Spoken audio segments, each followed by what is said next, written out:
بسم اللہ الرحمن الرحیم الحمدللہ نحمدہ و نصلی علی رسولہ الکریم اما بعد السلام علیکم ورحمۃ اللہ۔ میرے محترم بزرگوں، دوستوں، عزیز ساتھیوں و معزز خواتین، آئیے نماز کی فضیلت سے متعلق حدیث کا مطالعہ کریں انشاءاللہ۔ درود شریف پڑھ دیجیے۔ اللہم صلی علی محمد و علی آل محمد و بارک وسلم۔ نمبر 1، حضرت عبداللہ بن عمر رضی اللہ عنہ نبی کریم صلی اللہ علیہ وسلم کا ارشاد نقل کرتے ہیں کہ اسلام کی بنیاد 5 ستونوں پر ہے۔ سب سے اول لا الہ الا اللہ محمد رسول اللہ کی گواہی دینا، یعنی اس بات کا اقرار کرنا کہ اللہ کے سوا کوئی معبود نہیں اور محمد صلی اللہ علیہ وسلم اس کے بندے اور رسول ہیں۔ اس کے بعد نماز کا قائم کرنا، زکوٰۃ ادا کرنا، حج کرنا، رمضان المبارک کے روزے رکھنا۔ فائدہ: یہ 5 چیزیں ایمان کے بڑے اصول اور اہم ارکان ہیں۔ نبی اکرم صلی اللہ علیہ وسلم نے اس پاک حدیث میں بطور مثال کے اسلام کو ایک خیمہ کے ساتھ تشبیہ دی ہے جو 5 ستونوں پر قائم ہوتا ہے۔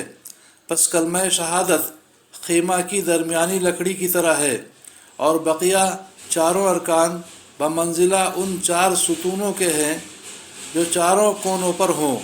اگر درمیانی لکڑی نہ ہو تو خیمہ کھڑا ہو ہی نہیں سکتا، اور اگر یہ لکڑی موجود ہو اور چاروں طرف کے کونوں میں کوئی سی لکڑی نہ ہو تو خیمہ قائم تو ہو جائے گا، لیکن جون سے کونے کی لکڑی نہیں ہوگی وہ جانب ناقص اور گری ہوئی ہوگی۔ اس پاک ارشاد کے بعد اب ہم لوگوں کو اپنی حالت پر خود ہی غور کر لینا چاہیے کہ اسلام کے اس خیمہ کو ہم نے کس درجہ تک قائم کر رکھا ہے، اور اسلام کا کون سا رکن ایسا ہے جس کو ہم نے پورے طور پر سنبھال رکھا ہے۔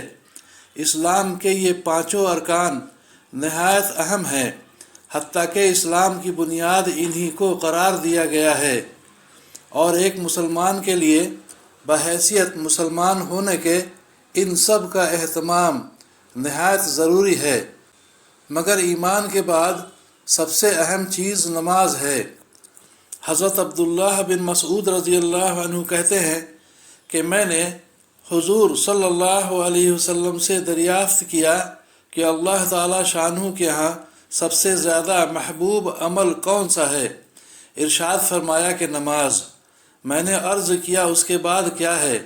ارشاد فرمایا کہ والدین کے ساتھ حسن سلوک۔ میں نے عرض کیا کہ اس کے بعد کون سا ہے؟ ارشاد فرمایا جہاد۔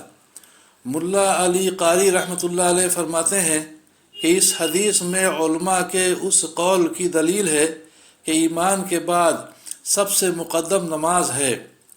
اس کی تائید اس حدیث صحیح سے بھی ہوتی ہے جس میں ارشاد ہے الصلاۃ خیر موضوع، یعنی بہترین عمل جو اللہ تعالیٰ نے بندوں کے لیے مقرر فرمایا وہ نماز ہے، اور احادیث میں کثرت سے یہ مضمون صاف اور صحیح حدیثوں میں نقل کیا گیا ہے کہ تمہارے سب اعمال میں سب سے بہتر عمل نماز ہے۔ چنانچہ جامع صغیر میں حضرت ثوبان ابن عمرو، سلمہ، ابو امامہ، عبادہ رضی اللہ عنہم 5 صحابہ رضی اللہ عنہم سے یہ حدیث نقل کی گئی ہے، اور حضرت ابن مسعود و انس رضی اللہ عنہما سے اپنے وقت پر نماز کا پڑھنا افضل ترین عمل نقل کیا گیا ہے۔ حضرت ابن عمر رضی اللہ عنہما اور ام فروہ رضی اللہ عنہا سے اول وقت نماز پڑھنا نقل کیا گیا ہے۔ مقصد سب کا قریب قریب ایک ہی ہے۔ وآخر دعوانا ان الحمد للہ رب العالمین۔ اللہ تعالی ہم سبھی کو سمجھ بوجھ کے صحیح عمل کرنے کی توفیق عطا فرمائے، نمازوں کا اہتمام کرنے کی توفیق عطا فرمائے، ہم سبھی کی پریشانیوں کو دور فرمائے اور دونوں جہاں کی عافیت مقدر فرمائے۔ آمین یا رب العالمین۔